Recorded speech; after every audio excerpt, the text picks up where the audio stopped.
पूर्णिमा की रात को, चांदनी रात में अपनी घर के छत पर आप किस प्रकार ध्यान करेंगे कि आपको ध्यान घटित हो और आपकी कुंडलिनी शक्ति भी जागृत हो। तो कुछ महत्वपूर्ण बातों का आप ख्याल रखें। पहली बात, आप रात्रि भोजन का त्याग करें। दोपहर के भोजन के बाद आप कुछ न खाएं। सूर्यास्त के बाद आपको बिल्कुल अन्न ग्रहण नहीं करना है। पेट को बिल्कुल खाली रखें और सूर्यास्त होने के बाद शाम को स्नान करें।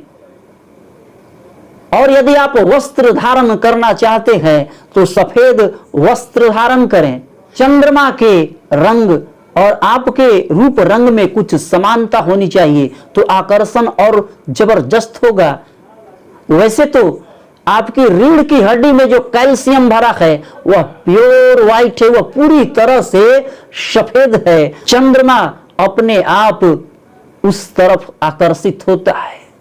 जब 8 बजे रात्रि के बाद चांद पूरी तरह निकल जाए तो आप किसी तांबे के थाली नुमा बर्तन में पानी भरकर अपने बाएं साइड में उसे रख दें और ध्यान रहे, ध्यान के बाद इस पानी का सेवन आपको करना है।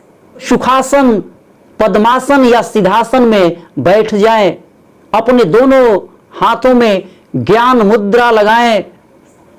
रीढ़ की हड्डी बिल्कुल सीधी रखें। अपने पूरे शरीर को रिलैक्स करके खुली आंखों से लगभग 1 या 2 मिनट अपनी क्षमता के अनुसार आप चांद को निहारते रहे। उसके बाद अपनी आंखों को आप धीरे धीरे बंद करेंगे।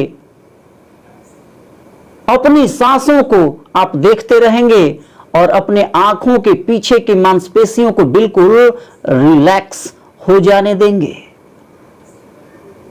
और जब पूरा शरीर रिलैक्स हो जाए तब आप अपनी पूरी चेतना को अपने रीढ़ के हड्डी के पीछे साइड से नीचे से ऊपर की तरफ महसूस करेंगे और इस सेंसेशन में आप बने रहेंगे। और बाकी का काम पूर्णिमा की रात चंद्रमा का आकर्षण यह स्वयं कर देगा।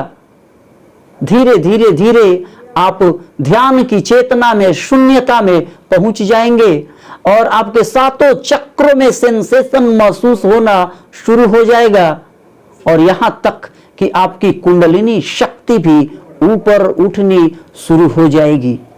तो यदि आपको ध्यान घटित नहीं होता है, आप प्रतिदिन ध्यान साधना का अभ्यास करते हैं तो ध्यान घटित होना शुरू हो जाएगा। और यदि आपको ध्यान घटित होता है तो कुंडलिनी जागरण भी शुरू हो जाएगा। मन में किसी प्रकार की इच्छा या मनोकामना न रखें। इस दिन जो भी होता है अपने आप अपने चरम सीमा तक होता है। चंद्रमा की बढ़ने घटने की स्थिति का मनुष्य के मस्तिष्क पर परंपरागत रूप से प्रभाव पड़ता है। शुक्ल पक्ष में मनुष्य का मस्तिष्क जागरूक होता है और उसे नींद भी बहुत अच्छी आती है। चंद्रमा के अपने शरीर पर इस प्रभाव का हम स्पष्ट रूप से अनुभव करते हैं।